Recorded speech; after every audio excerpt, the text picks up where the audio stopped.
Stocks and bonds up, gold is down on Friday. You're listening to Charting Wealth's comprehensive review and forecast for the week beginning Monday, the 3rd of December. Welcome to the Christmas month. Let's jump into, during this fall-winter trading zone, let's jump into the S&P 500 first. It was up for the day 0.61%. We ended the week with a green doji, means lots of indecision, tending down, has not had the power to push through the weekly trend line at this point. Derivative oscillator losing downward momentum. Price percent oscillator, which is our main indicator, is heading up. If you've not purchased our book, please see the show notes. You can sure do that. You can also support us as a Patreon member. What do we see going on the 2-day chart? Well, this 2-day chart has crossed over, and we can, of course, redraw the trend line at this point. And we see that price movement has pushed through on this latest 2-day candle, has actually pushed through the weekly trend line. That's important, particularly with the turnover of the 2-day chart. We don't have a trade on the S&P 500 now. Why? Because, of course, we have the latest 2-day candle that has been drawn, and it is telling us that we are seeing strong up movement in the 2-day chart. And when we have the 2-day running in one direction, the weekly in another, we don't have a trade. We have to trend follow, and that is both of our large indicators, our medium and large indicator, the 2-day and the weekly, respectively, moving in the same direction. Derivative oscillators gaining upward momentum. Price percent oscillator is heading up. We look at that 4-hour chart, and we can see a little bit of a slowdown in the morning as far as average pace. Is what Heikenashi means in Japanese, and then a stronger up movement in the afternoon. We do see the derivative oscillator starting to lose a little bit of momentum, but that price percent oscillator is moving up. So we'll continue to keep our eye on things. Of course, we did quite well in our practice trades with all that down movement in the 4-hour chart. Is about $10 or $12, if I recall, of price movement. Quite beautiful. So we're going to come away from the S&P 500, taking into the next week the knowledge that we don't have a trade at this point. The weekly is going to have to either cross over going up before that starts to work, or the 2-day is going to have to cross back over going down. Okay, to QQQ, the NASDAQ 100, the tech stocks. It is more decidedly down still than the S&P. Ended again with pretty much lots of indecision, almost a doji, what you call a spinning top maybe. But again, price movement is below the weekly trend line. Looks like the price percent oscillator is flat, derivative oscillator losing energy.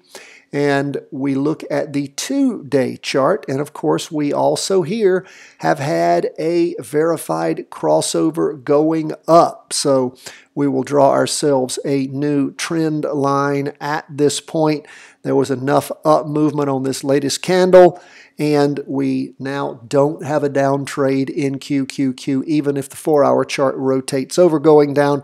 Got to wait for that 2-day to cross back. Derivative oscillator gaining upward momentum. Price percent oscillator going up. 4-hour chart, we can see where the derivative oscillator peaked and is moving, losing a little bit of energy. The price percent oscillator still heading up in the morning, up in the afternoon. So again, things are looking nice for up movement, but no trade at this time because of the divergence between the weekly and the 2-day. And we will go ahead and change our line over, and we'll also change our arrow over on the 2-day chart. And the beautiful thing is, those of you who ask about what kind of charting software do we use TC 2000. The free version, of course, is Free Stock Charts. Go ahead, check that out. We have the layout that we use available for free in the show notes. Once you sign up for Free Stock Charts, you can download that layout that we use. If you like it, you can, of course, always subscribe, and you get $25 off. And you'll see the links for doing that in the show notes. Everything is there. Okay, let's keep moving through. We're leaving stocks, going to bonds, up 0.37% for the day.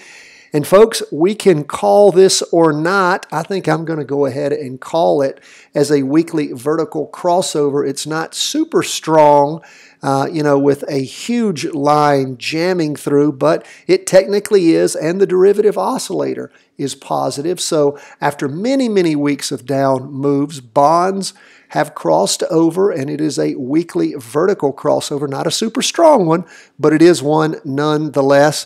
Remember, the rules for Monday: look for a potential jumping in point after 9:30, after 10:30. Market opens at 9:30.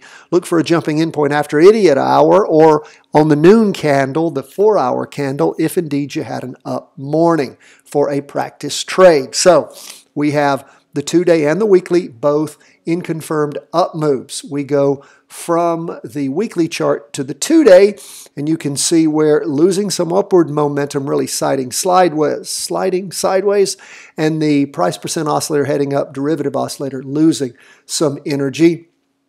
Continue to keep our eye on things there as we jump into the new week. 4-hour chart.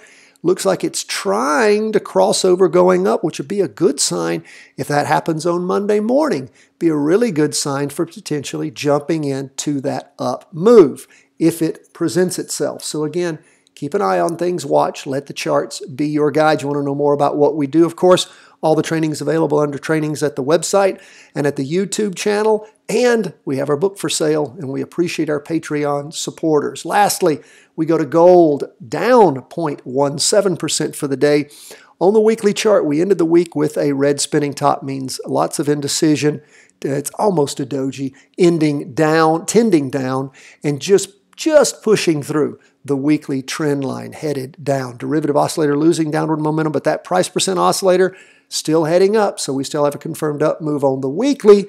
But of course, we can see on the 2-day chart that it is down and again trying its best to pull away from the red signal line, not doing too good a job at that. So we'll continue to sort of watch and wait. If it rotates over, folks, over the course of this next week, going in the same direction as the weekly chart, might give us a jumping in point. Derivative oscillators continuing to lose downward momentum, but that price percent oscillator is rotated over into the negative, blue below red, and we go from the 2-day to the, I went to the 2-hour to the 4-hour chart.